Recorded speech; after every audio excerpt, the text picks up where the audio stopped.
এখানে আমি গ্যারেন্টি বাবু বলে বলবো, আপনারা বুঝে নেবেন।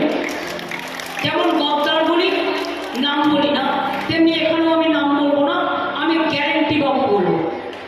ঠিক আছে? তিনি কি বললেন? বিনা পয়সায় চাল দিচ্ছেন, 2 বছর ধরে 1 টাকাও দিচ্ছেন।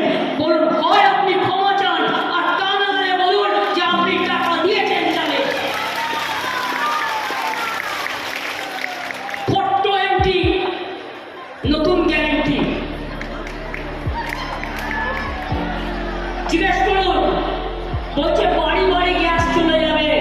টিভি খুললেই দেখাচ্ছে, রেডিও খুললেই দেখাচ্ছে, ইউটিভি খুললেই দেখাচ্ছে, সংবাদ মাধ্যম খুললেই দেখাচ্ছে কি বাড়ি